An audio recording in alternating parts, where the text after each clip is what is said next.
Coach Saban, we'll start with opening remarks from you when you're ready. Well, first of all, I'd like to say good morning. I'm sure we all had a very restful, peaceful evening, night, short night.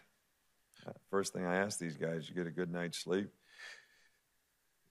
You know, I wish you could turn it on and turn it off, but I wake up at 6:15 every day, no matter what time I turn it in, and it was a late night last night, but it was a fun night and one that we'll always remember. So very proud of our team, the way they competed in the game, the way they made plays when they needed to make them, the way they overcame adversity all year long to get to this point and create an opportunity for themselves that they were able to take advantage of. So can't say enough about everybody involved with our team, talking about the coaches and the players and our administration at the University of Alabama and all the people who work in administrative roles to set the table to help us have a chance to be successful. And I know we all appreciate all that they do, and obviously being able to accomplish things like this is something that's special for all these players that they'll remember for the rest of their life. So we're just, really, really humbled, honored, and pleased that we were able to accomplish this with this team, and I'm very proud of this group. We'll open it up for questions. Again, as a reminder, please give us your name and affiliation and let us know who your question is addressed to. We're going to start right here in the middle section near the back. Coach Saban, Mike Rada, ABC 3340 in Birmingham. Congratulations, first of all, on the championship. And I was curious, this is the fourth in 7 years for Alabama. What, in your opinion, is the historical significance of that? Well, I know you all think I'm a little bit crazy, so I'll just go ahead and be crazy. But I think that sometimes success can put a distorted perspective on things, for you to some degree. I look back to 1998 when we were 4-5 at Michigan State and we were going to Ohio State to play the #1 team in the country. If somebody would have told me then that this would have happened, I would have said, I think you're crazy. But you remember those times, and you remember all the lessons that you learned in terms of developing a process that works for young people to have a chance to be successful, a team dynamic that gives you a chance to be successful. And, right now, as long as I'm going to continue to do this, I'm going to keep things in perspective and look forward and not backward. I think it's a tremendous accomplishment by a lot of great people, a lot of great coaches, and a lot of great players, a lot of whom were at the game last night. That really makes us proud that they're great ambassadors for the university and always happy to come home. So I can't really talk to you much more about the perspective and the significance of this, because moving forward, it doesn't really mean a lot.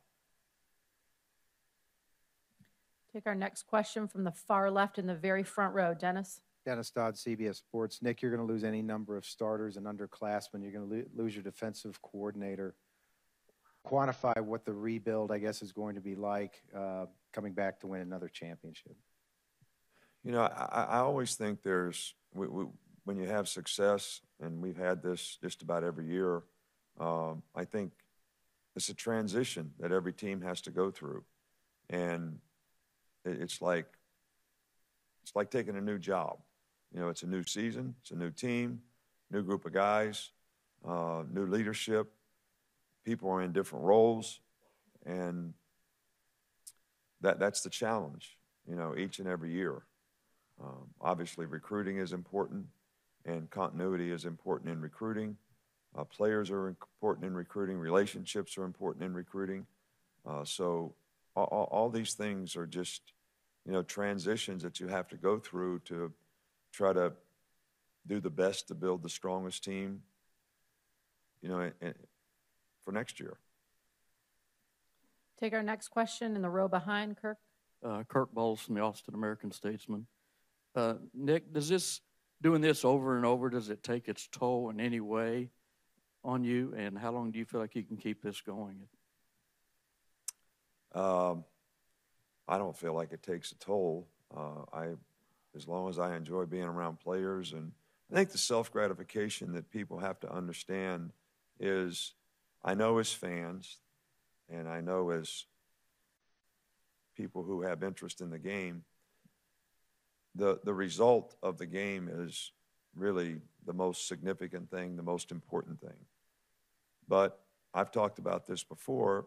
Perspective of college football is, I know it's an entertainment business. I get that. I understand that. I know winning is really important. But from a program standpoint, from a philosophy standpoint, you know, helping these young guys develop as people, seeing them have a chance to be more successful in life, seeing them graduate, going to graduation, taking 23 pictures at mid-semester with guys that graduated, having 29 guys playing this game that already graduated, seeing guys develop the kind of competitive characteristics and work hard to develop physically so they have a chance to play at the next level, see people develop careers, see our institution use the resources it has to help guys launch their careers.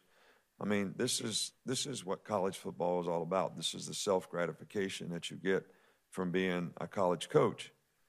It's not just winning the game. It's not just winning the championship. It's always the goal as a competitor, but there's a lot more things that are very positive in terms of what you try to do internally in your organization to help people build relationships, and I think that's the fun part of being a part of a team. We're going to go here in the middle section, slightly to our right in the back. Rick Carley, Fox 6 in Birmingham. You've talked before a little bit about how special this group is, especially after that loss to Ole Miss, how resilient they've been. Can you address that for us this morning? Well, I think you always have respect for competitors. I mean, it's one of the things that I respect most about people, that if you can say someone's a great competitor, that really is something that I have a tremendous amount of appreciation for. And I think that the competitive resiliency that this team showed, how far they came, how they hung together as a group, the leadership that we had on the team that helped them to stay together as a group, the togetherness that created, it's really something special. And I think if you've never been a part of a team, it's probably hard to understand, but it's fun to be a part of that. Everybody working for a common goal every day, not having a lot of people who dissipate from the principles and values of what you try to lay down to show them what they need to do to have a chance to accomplish the goals that they have. And when a group of people do that, it's just something really special, and that's what this team has been. And they probably came further as a group because of that than maybe any group that we've ever had. I'm going to go to the aisle in the middle. Ralph? Nick, Ralph Russo with the Associated Press. You mentioned how much longer you might want to do this. Are you at the point in the career and in your life where you have those thoughts, maybe make some considerations, have conversations with your wife and family about how much longer you might want to do this? Well, I didn't know I said anything about that, but the one thing I have always said is I've been a part of a team since I was 9 years old. It scares me to ever think of the day when I wouldn't be a part of a team. And, you know, the feeling that you get being associated with a group like this makes you want to do it more. So that's kind of how I feel about it. And I know you can't do this forever, but I certainly enjoy the moment and certainly look forward to the future challenges that we have, and really have no timetable for ever not being a part of a team. Going to go over to our left in the middle. Tony? Tony Barnhart, SEC Network. Nick, what is the process of, right here, Nick, what is the process of sitting down with your juniors and helping them make the decisions they need to make? How does that work? Well, basically, I let the players sort of decide how they want to manage that. Each and every year, we have a meeting after our last game. This year, last game being SEC Championship game, decide, who wants to submit to the junior committee to see what their draft status would be. We have an agent education program that we have people involved with their families, as well as the players, to teach them the things they need to know about making a good business decision about how they should pursue their future. Then I let the players sort of decide how they want to manage it. Do we want to do this now, between now and the bowl game, or now and the playoff game, or whatever the circumstance is? Or do you guys want to sort of postpone it until we get finished playing? And even though we had guys submit paperwork this year because they have to do it by December 18th, everybody chose to postpone it. So we'll have meetings on Wednesday, tomorrow when we get back, and I'll share the information that we've gathered from teams as well as the junior committee, so that everybody has the best chance to make the best business decision that they can for their future. So I really appreciate the maturity that our guys showed this year in terms of staying focused on what was important for the team and putting that first, and I think it worked out really well for us. We're going to go into the very middle on the aisle in the back. Chris Brees, WIAT, CBS in Birmingham. Coach Saban, on a lighter note, it was documented on social media that Lane Kiffin missed the bus last night. Do you know what happened with that? He ended up hitching a ride with me.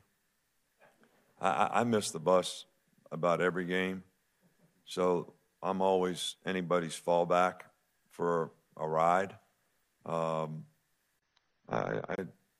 I just think he was, probably happy and taking his good old time about, talking to players and that type of thing. So I don't think it was any. We enjoyed having him with us. We'll take our next question from over here on our right, near the aisle. Greg Logan of Newsday. Everybody is always going to remember this game and talk about that onside kick because it was so unexpected.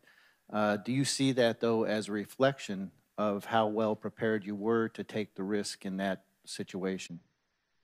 Well, I think it's a calculated risk when you do something like that, but I think it's calculated based on your ability to execute relative to what the other team is sort of giving you. And I think I spoke about this last evening, that, you always have fakes in all these areas, and you always have special plays that you might use in certain situations. And I think the thing that we look for as the game progresses, are they actually giving us that look that this might have the best opportunity to be effective in?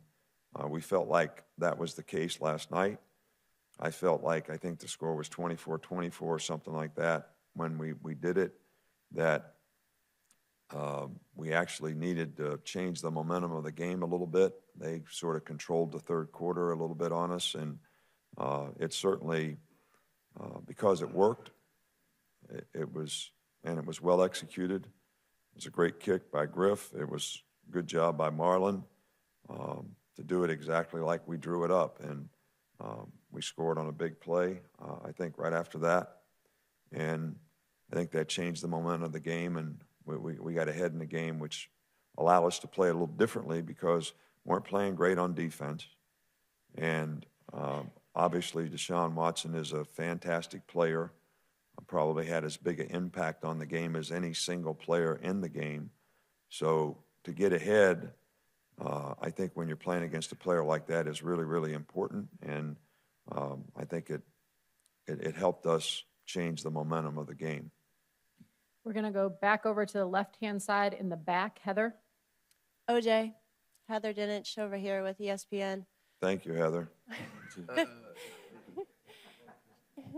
Can you explain just what it's like, how hard the decision is in terms of weighing the option of the NFL to try and help people understand what goes through your head, how difficult of a decision it is, and just the kind of issues and things that you'll be talking about with your coaches and your family. You know, I don't think it'll be hard at all. Once I sit down with Coach Saban and my family, you know, Coach will help us make the right decision. He's always done that for me since I've been here at the university. You know, you don't have to think about it too much during the season. You just want to play football. If you get focused on trying to leave early and then other things, you know, you mess up on stuff. But at the end of the day, I'll sit down with Coach on tomorrow, like he said, and we'll make the right decision.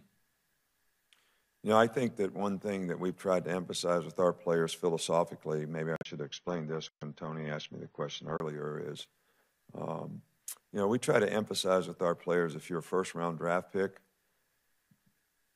the business decision is you should go out for the draft. If you're in a position in the draft where you can enhance your value by staying in college, then maybe you should go out for the draft. We've had a significant number of players, 17, I think. I might be off one or two.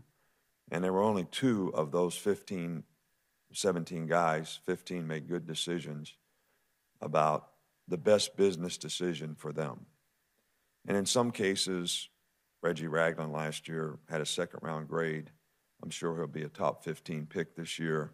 If you want to do the math on that, that's like maybe $12, $14 million decision. Mark Barron did it a few years ago. He was a second-round guy, became the 7th pick in the draft. That was a $16, $18 million decision. Plus, he graduated. So, you know, there's a business aspect to making this decision that I've always tried to get our players to make a business decision. You know, I know every player that's a good player on our team has aspirations and goals and wants to play in the NFL. But you can sort of minimize your value if you get antsy and go out for the draft early, because now you're going to sign a 3 or 4 year contract for a lot less money, and you got to play with that. And to me, your value and security as an NFL player is based on how much they pay you, because it's the unearned money that they can't get back on the salary cap that gives you security. So our players have typically made really good decisions about how they can enhance their future by staying in college and making good business decisions about what they do rather than just emotional decisions about, I want to play in the NFL. But sometimes that's not the best thing for them to do at that particular time. The NFL is not going to go away. They'll have all those opportunities next year. We're going to come over here to our right on the aisle. Alex Byington, Times Daily. For the players, we obviously see a certain side of Nick. Who is the Nick Saban that only the players see? And what was it like seeing him celebrate and enjoy last night's championship? Eddie, let's start with you. I mean, Coach Saban is Coach Saban, you know, regardless, on and off the field. I mean, he's a great coach, a great mentor. You know, and just seeing him with a smile on his face, you know, it was just a great feeling because we know we accomplished something that we worked hard for. You know, we came 2 years in a row. So really to accomplish what we accomplished, it feels good. OJ? Yeah, I have to agree with Eddie. You know, Coach Saban, he's going to coach us hard. We know business is business when we get on that field, and we take everything serious. But we have a second side to us when we win. We're off the field. Coach Saban jokes with us. He laughed like you guys saw last night, and, you know, I think we deserve that. You know, when you win, you should have fun and celebrate. We're going to take our next question back on the riser off to our right. Tom Menino, WVTM TV in Birmingham, for Eddie and Nick. I want to go back to last night for a second. Ronnie Harrison with that pass breakup in the end zone. Maybe a play that might not show up as much as a scoring play. How big was that play in the game, and what does that say about Ronnie's maturity and how much he's developed as a player?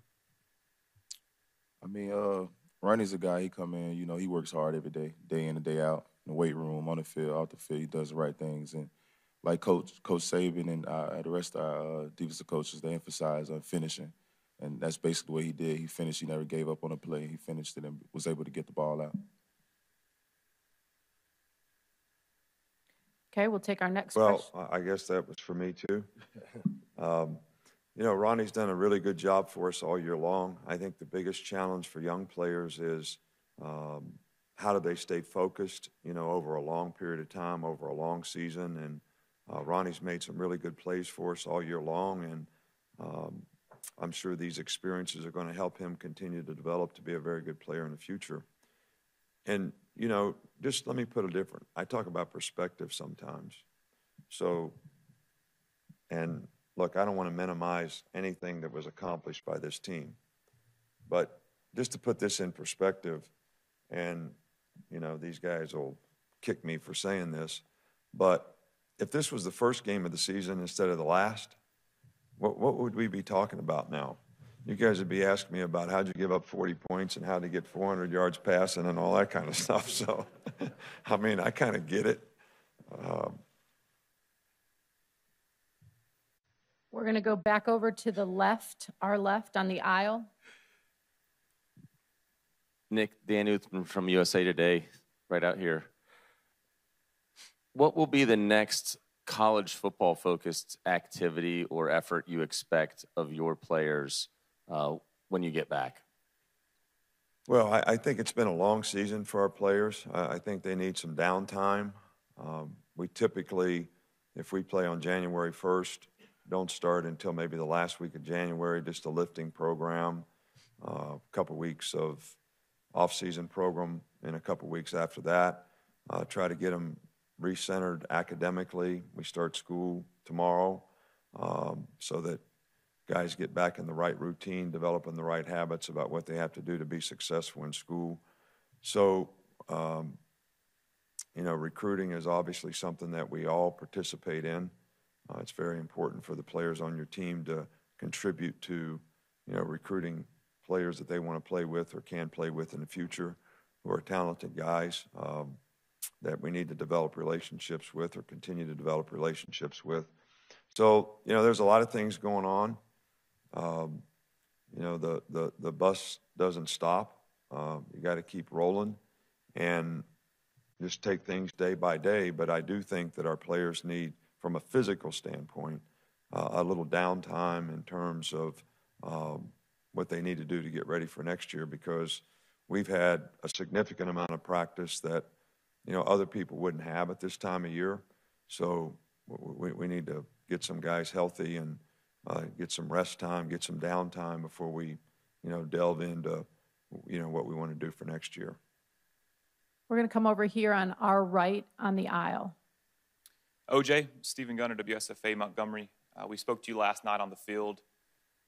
You said you were asking your teammates on the sideline to wake you up. It was kind of like a dream. Well, you're awake right now, day after the game. You're heading back to be a rock star, so to speak, at home. How does it feel, man? It feels great. I won't be able to do all this without my teammates, though. Jake, he threw the ball to me, offensive line blocked well, and gave Jake the opportunity to throw the ball to me. But, man, it feels great, just to be able to make plays for your teammates and to score a touchdown in such a big game. And I think everybody back home will be proud. Stay on the same section up front a little bit. Hi, Mark Tracy, New York Times. This is for Eddie and OJ. This is the only, sorry, over here. I know it's the only locker room you're in, but you must know guys on other teams. You talk to guys on other teams, and you experience playing other teams. Leaving talent aside, talking more about culture and attitude, what, if anything, is different about your guys' team and locker room as opposed to all the others? It's just that bond we have. We're all like brothers in the locker room. That friendship off the field. That's the most important thing, I think, is the friendships you build off the field.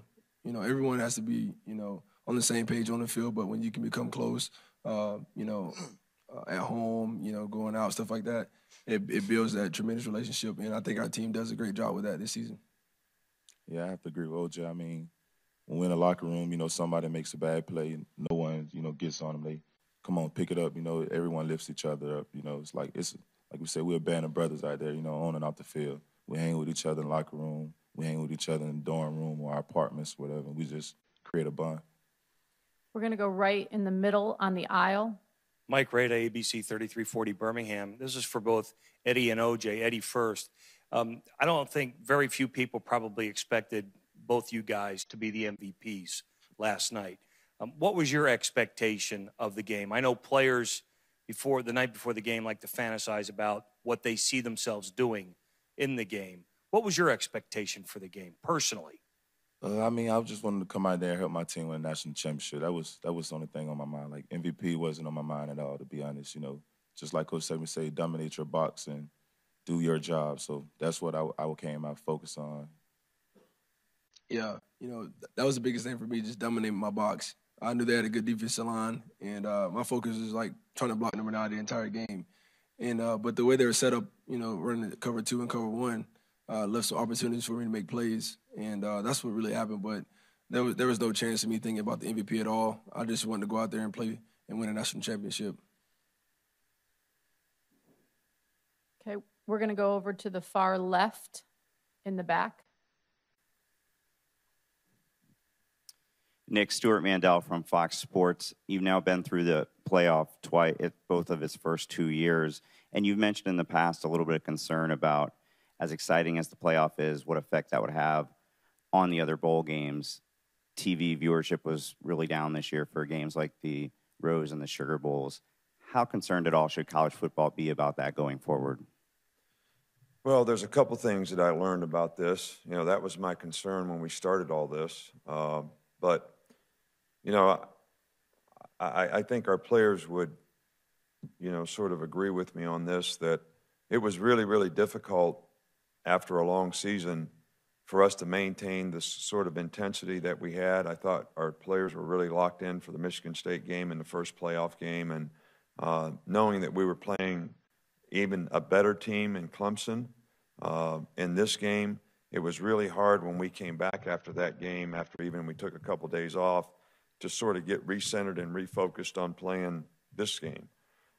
So I know that you can say, well, in the NFL they have playoffs, and you know sometimes you have to play 3 or 4 games in the playoffs. But I think professional athletes are a little bit different than, you know, college guys. That these guys gave up their whole sort of vacation from, you know, December the whatever it was, 10th, when school was out, until we're going to school tomorrow. So there's quite a bit of sacrifice that gets made, and I think it's a challenging sort of, how do you get a team to maintain the focus they need to have? And, you know, I can sit here and say we practiced too much for the game, but yet when I looked out on the field, we had a lot of guys that got tired in the second quarter. And so from that perspective, you know, and I told these guys, and I knew we were struggling psychologically a little bit, you know, getting ready for this game to try to, I knew everybody wanted to do it. Everybody was geared up to do it. But, you know, I told them, you know, this is how do you want to be remembered? You know, we always talk about playing 60 minutes, but this is a 60-10 game. It's a 60 minutes of the game, and then the 10 minutes in the locker room after the game that you remember for the rest of your life, and what you accomplish actually even transcends your life, because they put a plaque up that this team won the national championship. And the 1926 team, who I'm sure most of those players are not around anymore, they still have a legacy. So now, the accomplishment is significant, I guess is what I'm trying to say. But on the other hand, I am concerned about how does a playoff and a bowl system coexist? And how could we make it better if that's possible, or get it right? I think it's difficult on the fans too, as well as I'm sure the players would agree. You know, we go stay in Dallas for a week to play a game. We come home for 5 days, and we come out here for 3 or 4 days to play a game. I mean, that's hard on fans. It's hard on players. I think it's a great venue. I'm not complaining, but it's just difficult. You don't have that circumstance in the NFL. You play home and away games when you're in the playoffs. So, you know, this whole dynamic of how do we keep a healthy bowl system, which I think is great for college football. It's a lot of positive self-gratification for a lot of players who had a good season.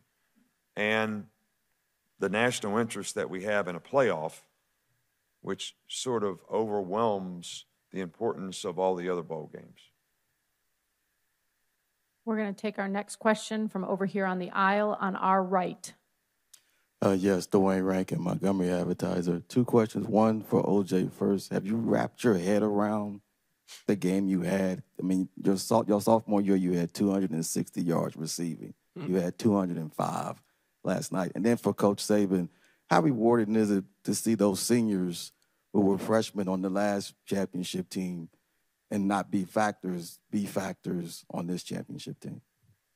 Well, man, it was a big game for me last night. I really haven't really soaked it all in yet. I haven't had the opportunity to. But like you said, man, it was a tremendous accomplishment for me. I'm proud of what happened last night for us and as a team. But I just think it'll take a couple of days before I can all realize that what really happened for me. You know, I didn't see one guy in the locker room after the game that was celebrating anything but a team win. I didn't see one guy pouting about I didn't get the ball enough. I didn't see one guy pouting about how many yards I gained. I didn't see one guy pouting about how much I got to play. I didn't see that. I saw a bunch of happy guys based on what they were able to accomplish together as a group. And so I don't know that I think every guy wanted to do what these 2 guys said. I want to do everything I can do to help our team have success. And I'm sure they're proud of what they were able to accomplish and achieve in the game. But I think all the players are happy and proud for what the team was able to achieve and how they contributed to it over a long period of time, not just one game, 15 games.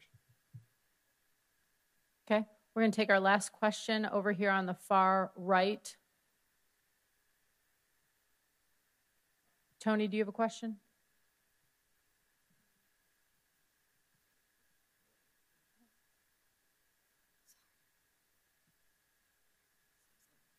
Mark Anderson, Las Vegas View Journal. For both players, going back to what Coach Saban said just a minute ago about the toll the playoff takes on you guys, from a player's perspective, can you just elaborate on that?